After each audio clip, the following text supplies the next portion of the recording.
ಕಾಪು ತಾಲೂಕು ರಚನೆಯಾದ ಬಳಿಕ ಕಾಪುವಿಗೆ ಹಲವು ಸರ್ಕಾರಿ ಇಲಾಖೆಗಳು ಬಂದು ಕಚೇರಿ ತೆರೆದು ಕಾರ್ಯವನ್ನು ನಿರ್ವಹಿಸಲು ಆರಂಭ ಮಾಡಿವೆ. ಆದರೆ ಅವುಗಳಿಗೆ ಸ್ವಂತ ಕಟ್ಟಡ ಅಂತ ಇರಲಿಲ್ಲ.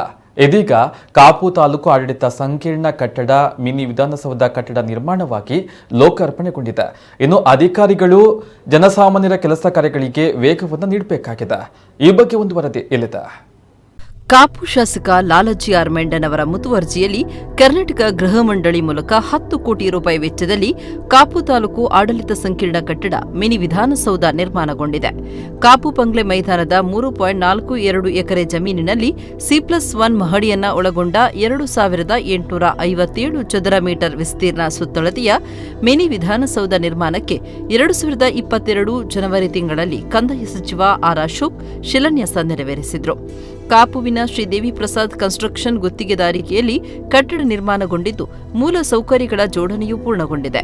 ತಹಶೀಲ್ದಾರ್ ಕಚೇರಿ ಸಹಿತ 30 ಇಲಾಖೆಗಳು ಮಿನಿ ವಿಧಾನಸೌಧ ಸಂಕೀರ್ಣದೊಳಗೆ ಬರಲಿದ್ದು, ಈಗಾಗಲೇ ಕಾಪುವಿನಲ್ಲಿ ಕಾರ್ಯಾಚರಿಸುತ್ತಾ ಇರುವ ಉಪ ಖಜಾನೆ ಸಹಿತ ಶಿಕ್ಷಣ, ಲೋಕೋಪಯೋಗಿ, ಜಿಲ್ಲಾ ಪಂಚಾಯತ್ ಇಂಜಿನಿಯರಿಂಗ್, ತೋಟಗಾರಿಕೆ, ಸಮಾಜ ಕಲ್ಯಾಣ, ಶಿಶು ಅಭಿವೃದ್ಧಿ, ಹಿಂದುಳಿದ ವರ್ಗಗಳ ಕಲ್ಯಾಣ ಇಲಾಖೆ, ಕನ್ನಡ ಮತ್ತು ಸಂಸ್ಕೃತಿ ಇಲಾಖೆ, ಲೀಡ್ ಬ್ಯಾಂಕ್ ಶಾಖೆ, ರೇಷ್ಮೆ ಇಲಾಖೆಗಳ ಸಹಿತ ತಾಲೂಕು ಮಟ್ಟದ ಕಚೇರಿಗಳು ಇಲ್ಲಿಗೆ ಸ್ಥಳಾಂತರಗೊಳ್ಳಲಿವೆ.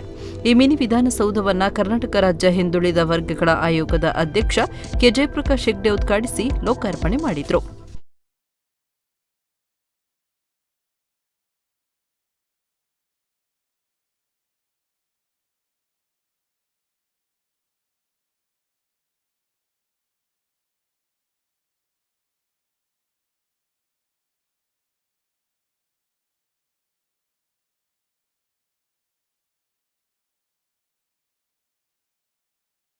ಮುಂದೆ ತಾಲೂಕಿಗೆ ಅವಶ್ಯವಾಗಿ ಬೇಕಾದ ಎಲ್ಲ ಇಲಾಖೆಗಳು ಮತ್ತು ಕಚೇರಿಗಳು ಇಲ್ಲಿ ಕಾರ್ಯನಿರ್ವಹಿಸಲಿವೆ.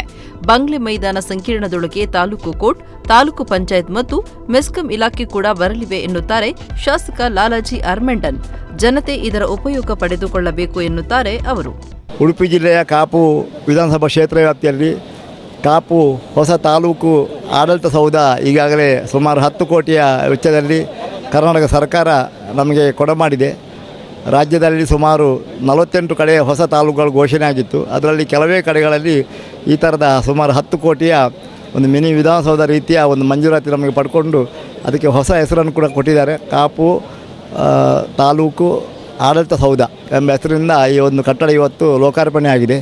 ಈ ಸಂದರ್ಭದಲ್ಲಿ ನಮ್ಮೆಲ್ಲ ಬಂಧುಗಳಿಗೆ ಈ ಒಂದು ಹೊಸ ತಾಲೂಕು ಆಡಳಿತ ಸೌಧದಲ್ಲಿ ಒಳ್ಳೆಯ ಪಾರದರ್ಶಕವಾದಂಥ ಆಡಳಿತ ಮತ್ತು ಜನರಿಗೆ ಸ್ಪಂದಿಸುವ ರೀತಿಯಿಂದ ಆಡಳಿತ ಸಿಗಲಿ, ಜನರ ಕಷ್ಟ ಸುಖಗಳಿಗೆ ಸ್ಪಂದಿಸುವಂಥ ಕೇಂದ್ರವಾಗಲಿ ಅಂತೇಳಿ ನಾನು ಆಶಯ ವ್ಯಕ್ತಪಡಿಸ್ತಾ ಇದ್ದೇನೆ.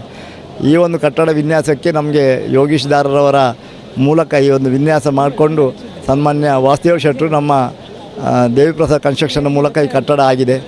ನಮ್ಮ ರಾಜ್ಯ ಮತ್ತು ಕೇಂದ್ರ ಸರ್ಕಾರದ ಸುಮಾರು ಹತ್ತಿರ 3,000 ಕೋಟಿಗಿಂತ ಹೆಚ್ಚಿನ ಅಧಿಕ ಹಣ ನಮ್ಮ ಕಾಪು ಕ್ಷೇತ್ರಕ್ಕೆ ಹರಿದು ಬಂದಿದೆ. ಒಳ್ಳೆಯ ಅಭಿವೃದ್ಧಿ ಕಾಮಗಾರಿಯೆಲ್ಲ ಮಾಡ್ತಾ ಇದ್ದೇವೆ. ಆ ಹಿನ್ನೆಲೆಯಲ್ಲಿ ಮುಂದೆ ಕೂಡ ಇನ್ನಷ್ಟು ಕೆಲಸ ಕಾರ್ಯ ಮಾಡಲಿಕ್ಕೆ ಜನತೆ ನಮಗೆ ಆಶೀರ್ವದಿಸಿ ಇನ್ನೊಮ್ಮೆ ನಮ್ಮನ್ನು ಪ್ರೋತ್ಸಾಹಿಸಿ ಬೆಂಬಲಿಸಿ ಅಂತೇಳಿ ಕೂಡ ಈ ಸಂದರ್ಭ ನಾನು ವಿನಂತಿ ಮಾಡ್ತಾ ಇದ್ದೇವೆ.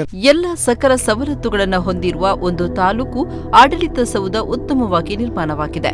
ಸಾರ್ವಜನಿಕರಿಗೆ ಒಂದೇ ಸೂರಿನಡಿ ಸೌಲಭ್ಯ ಸಿಗುವಂತಾಗಲು ಯೋಜನೆ ರೂಪಿಸಲಾಗಿದೆ. ಇದಕ್ಕೆ ಶಾಸಕರು ಪ್ರಯತ್ನಪಟ್ಟು ಕೆಲಸ ಮಾಡಿದ್ದಾರೆ ಅಂತ ಡಿಸಿ ಎಸ್ಪಿ ಪ್ರತಿಕ್ರಿಯೆ ನೀಡಿದ್ದು ಹೀಗೆ. ಕಳೆದ 2-3 ವರ್ಷಗಳಲ್ಲಿ ಇನ್ಫ್ರಾಸ್ಟ್ರಕ್ಚರ್ಗೆ ಏನು ನಮ್ಮ ಗವರ್ಮೆಂಟ್ನಲ್ಲಿ ಇಂಪಾರ್ಟೆನ್ಸ್ ಸಿಕ್ಕಿದೆ. ಈ ರೀತಿ ಒಳ್ಳೆಯ ಕಟ್ಟಡಗಳನ್ನು ಕೊಡುವ ಮೂಲಕ ಆಡಳಿತ ವ್ಯವಸ್ಥೆಗೆ ಒಂದು ಬಲ ತುಂಬುವಂಥದ್ದು, ಆಡಳಿತ ವ್ಯವಸ್ಥೆಗೆ ಒಳ್ಳೆಯ ಫೆಸಿಲಿಟಿ ಕೊಡುವ ಮೂಲಕ ಜನರ ಸಲುವಾಗಿ ಗವರ್ಮೆಂಟ್ದೇನು ಆದ್ಯತೆ ಇದೆ ಅದನ್ನು ನಾವು ಒತ್ತಿ ನಮ್ಮ ಅಭಿಪ್ರಾಯದ ಮೂಲಕ, ನಮ್ಮ ಕೆಲಸದ ಮೂಲಕ ತಿಳಿಸ್ತಾ ಇದ್ದೇವೆ. ಈ ಒಂದು ಹೊಸ ಕಟ್ಟಡ ಬಂದ ಮೇಲೆ ತಹಶೀಲ್ದಾರ್ ಅವರ ನೇತೃತ್ವದಲ್ಲಿ, ನಮ್ಮ ಶಾಸಕರ ಮಾರ್ಗದರ್ಶನದಲ್ಲಿ ಈ ತಾಲೂಕು ಆಡಳಿತ ಕಟ್ಟಡದಲ್ಲಿ ಕೆಲಸ ಮಾಡ್ತಕ್ಕಂಥ ಎಲ್ಲ ಅಧಿಕಾರಿ ಸಿಬ್ಬಂದಿಗಳು ಜನಪರ ಕಾಳಜಿ ವಹಿಸಿಕೊಂಡು ಕೆಲಸ ಮಾಡ್ತಾರೆ. ಜನರಿಗೆ ಹೆಚ್ಚು ಅನುಕೂಲ ಆಗಲಿ, ಆಡಳಿತ ವ್ಯವಸ್ಥೆ ಜನಪರ ಆಗಲಿ, ಜನರ ಹತ್ರ ಹೋಗಲಿ ಅಂತ ಶುಭ ಹಾರೈಸುತ್ತಾ ಮಿನಿ ವಿಧಾನಸೌಧ ನಿರ್ಮಾಣದ ಗುತ್ತಿಗೆದಾರ ಕೆ ವಾಸುದೇವ ಶೆಟ್ಟಿ, ವಿನ್ಯಾಸಗಾರ ಯೋಗೇಶ್, ಕರ್ನಾಟಕ ಗೃಹ ಮಂಡಳಿಯ ಅಧಿಕಾರಿಗಳಾದ ಸಿಕೆ ಮಂಜುಳಾ, ಸಹನಾ ಅವರನ್ನ ಸನ್ಮಾನಿಸಲಾಯಿತು.